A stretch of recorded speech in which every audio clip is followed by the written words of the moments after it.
By way of quick background, so my name is Matt Trudeau. I'm the head of product for IEX. We're building a new equities alternative trading system, a dark pool, in the lexicon of the industry. My background is, this is actually the 8th alternative trading system that I've been a part of launching. So I've launched venues in Canada, Tokyo, Sydney, Singapore, as well as some work with electronic trading products down in, you might want to turn this one off, down in Sao Paulo with the BM&F Bovespa. So I've seen a lot of different market structures, a lot of different rules, a lot of different technologies, and a lot of different trading environments. So when we started IEX, one of the first questions we asked ourselves was, what is the purpose of the stock market? So any market, the primary function of it is to bring together efficiently buyers and sellers, justly and equitably, freely and openly, and with the interests of the public and the investors in mind. When most people think of the US stock market, they envision the NYSE floor. This is the common image that people have when someone talks about the US stock market. In reality, everything trades primarily out in data centers out in New Jersey. So all the exchanges have their matching engines out there. All the dark pools also have their matching engines out there. So it's a very different world from what most people envision. So I wanted to present today on the role of integrity in the stock market. And there are a few places where integrity shows up and should play a part. The first is in market structure. This is something, it's a very hot topic in the US stock market. Today, of course, the Michael Lewis book brought this mainstream, but it's been a subject that's been ongoing probably for the better part of 10 years, even longer, but especially in the last 10 years in the US stock market. And that's really the intersection of the rules, the regulations, the design of the stock market, the products that are brought to bear in the market, and the underlying technology. Integrity also comes in when you think about trading practices. So how did the market participants behave? How are they allowed to behave? Integrity in the operations. So how robust are the systems? How much has risk been accounted for? When uncertainty or things that are unexpected come into play, how well does the market respond to those things, whether it's Superstorm Sandy or something like the flash crash? And then integrity of the technology. So how well does it hold up? How resilient is it? How reliable is it? These are all things that in isolation are important, but when you put them all together, they really sort of define what constitutes the integrity of the stock market. So this is a visual of the structure of the US equities market. This, in my mind, does not represent the model of efficiency of a market that brings together buyers and sellers as efficiently as possible. Buyers and sellers of stock today have a plethora of brokers that they can choose to enter the market. Those brokers have a myriad of algorithms that manage those orders that route through what are called smart order routers to then navigate this complex web of market venues.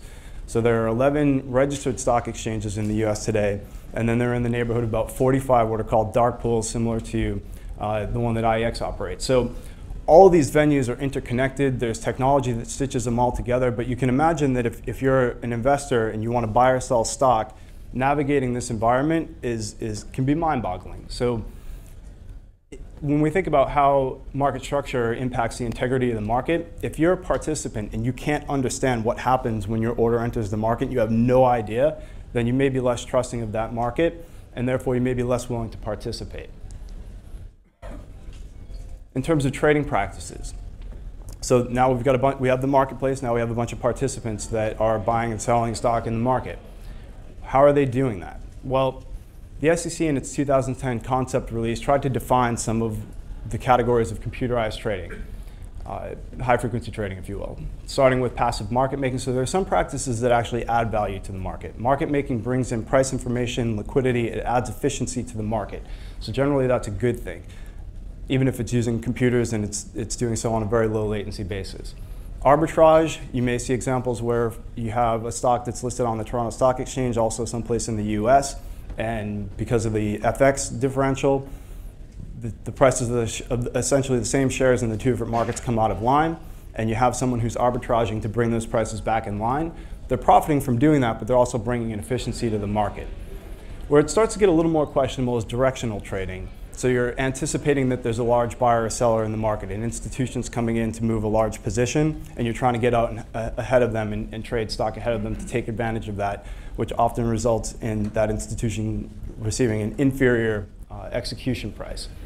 And then finally, where we spend a lot of our time and attention is in the structural part of the market. So based on the previous slide where you saw just this complex web of market centers and then all the different order types and rules and everything associated with that, it can create structural inefficiencies, imperfections in the mechanism of the market. And really smart people spend a lot of time studying this, and they discover those imperfections and then they exploit them for profit. We don't think that this is really adding any value to the market. So some of these other things, bringing information in, adding liquidity, adding value, down here, not so much. So when you think about the market that you're building and how it's being designed and the rules and the technology and the product design, these are things that you need to think about. So what's an example of a structural arbitrage opportunity? So I mentioned that there are about 45 different dark pools. Most of these are owned by either an individual broker or a consortium of brokers. So if I'm a broker and I run my own market, my incentive is going to be to try to trade as much as I possibly can in my own proper market. I'd rather not trade on away venues because it costs me commissions to trade on those venues. And if I'm trading on my competitor's venue, their volume is going up, their business is doing better, and they can use that to sell against me. So I have this incentive to not share. Well, if everybody behaves rationally in that example and they don't share, then what happens is you have all of these buyers and sellers who become isolated and all these different fragmented pools. Liquidity is not collecting in a smaller subset of venues where buyers and sellers can find each other. So that creates an opportunity for an intermediary to step in, and all they're really doing is providing a courier service. They're buying from a seller in one market and turning around and instantaneously selling to a buyer in another market. They're going to collect some rent for that. So it might be a penny, it might be a nickel, but in any case, there's a trade that happens where those buyers and sellers should have come together directly, and they did not because of the market structure and the imperfections in the market. Operations. So how does operations contribute to the integrity of the market? Well, if you look at the timeline going all the way back to the crash in 1907, the panic in 1907 and the crash in 1929, the way the market operates, there have been some hiccups along the way, including crashes, including scandals. More recently, we've got the LIBOR scandal, the FX scandal. So when you think about how a market operates, and if you have these repeated scandals, you have these repeated crashes, that doesn't breed investor confidence. It doesn't breed confidence in the market participants. So again, these are things that when you're designing the market or you're thinking about how you interact with other players or who you're inviting in or the rules of the game, the way that things are operated, the controls that are in place, the anticipation of risk and the plan B for when those risks evolve, this is one place where, at least from a technology standpoint, the US market seems to be fairly robust. And nevertheless, we've still had our share of outages. So when you look at the technology timeline over the course of the last, call it 10 years or so, more recently, BATS, which is one of the US stock market operators, had to withdraw its own IPO. So it tried to list its own shares on its market. It was going to be the first IPO on its market. There's a technical glitch. They had to withdraw the IPO, and they've never come back with the IPO. NASDAQ's had its share of outages, certainly Facebook being one of the more noteworthy ones. More recently, you may have read about Knight Capital having almost a $500 million outage that essentially destroyed the firm. They had to be saved. And we've got a number of others, and some of these are persistent. So an example here, BATS again, had a technology, a bug essentially, and they violated one of the rules that I won't go into now, but the national best bid offer, they violated this rule for a period of almost 5 years until it was finally discovered. So when these stories come out and they hit the front page of the Wall Street Journal, or at least the finance section, people start to question, how much confidence can I have in the market? It doesn't seem like there's a lot of integrity there. The technology's not holding up. It seems like there's a parade of fraud and scandals. So again, as you're building a new market, these are things that hopefully you can keep in mind and try to avoid, because as a new fledgling industry or new fledgling asset class, bringing people in is going to be critical, as I'm sure all of you know. These things will make them not want to come in and participate in the market. Okay, so we've seen what a lack of integrity can do in terms of hurting the market. So what can integrity do to unlock the value in a market? Well, first and foremost, integrity fosters trust. If people feel like the market has a high degree of integrity on all those different categories that we've covered, then they put their trust in the market. If people trust the market, then they're more likely to participate. So that brings more people into the market. If you trust the market, then you don't need as many alternatives in terms of things to mitigate the risk. So you participate more freely, more willingly, and that reduces cost. So if you have a market that's got greater participation and reduced costs, it's going to grow. Again, something critically important to a brand new market. And then finally, a robust, growing, thriving market that's based on trust with low cost, that sets the stage for innovation. So it's a platform where if you're not dealing with the integrity issues, if you're not worrying about the technology or trying to figure out who's gaming the market or behaving badly, then you can focus on actually innovating and creating value for investors and for the businesses operating in the marketplace. So with that in mind, what is IEX specifically doing to try to contribute to the integrity in the market? Well, when we designed our market, we put trust, transparency, and alignment at the top. And we felt like aligning the investor, the broker, and the market was the right place to start. So just as a for example, we didn't take investment from any of the large broker dealers. Our investments came strictly initially from the institutional buy side, some family offices, and then more recently from some venture capital funds. We did that very deliberately. And in some ways it made our life more difficult in terms of a capital raise. There's plenty of money on Wall Street, plenty of brokers would have willingly invested, many of them asked if they could. We turned them away and took the more difficult road and raised money from the buy side. Now, we also made another decision that was probably the more difficult decision. We as a market center could have allowed investors to come in directly and disintermediate the brokers. The brokers still play a critical role in the market. They provide research and many other services that we as a venue would not be able to provide. So we said, we're only going to allow brokers to be customers of our market. So the investors are our owners, the brokers are our customers, and the investors are the customers of the broker. And we felt that that created a balance where no party could wield excessive sway in terms of the operation or the activities of each of those participants. In a way, it's about good governance, and it's conceptually similar to the judiciary, executive, and legislative branches of the U.S. government. Next, we said we're going to focus on the investor and the issuer. So if you don't have companies that are looking to sell equity, and you don't have investors that want to buy that equity, then you don't need intermediaries. That's a fact.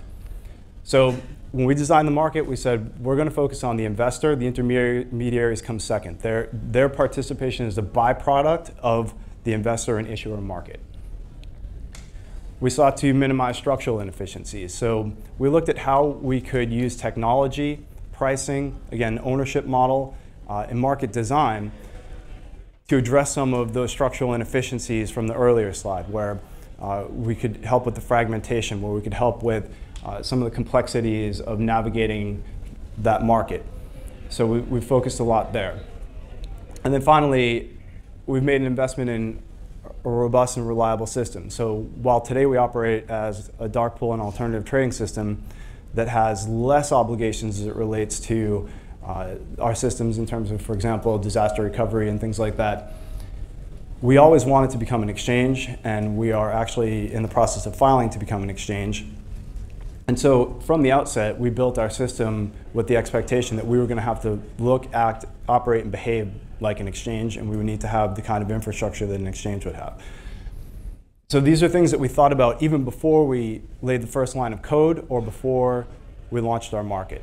So, I guess the point is, as the market is moving very, very quickly, there's a lot of competition, new things are happening, it's important to pause and take stock of where you are, where you stand in the context of the broader market. So everyone thinks about their business every single day. What are we doing? How are we bringing revenue in the door? What risks do we have? But it's important to think about the ecosystem in which you participate, because if everybody acts in their own self-interest and maximizes the benefit for themselves, then you may poison the environment, and you end up with a market that doesn't have a lot of integrity and maybe doesn't thrive and survive as it otherwise could.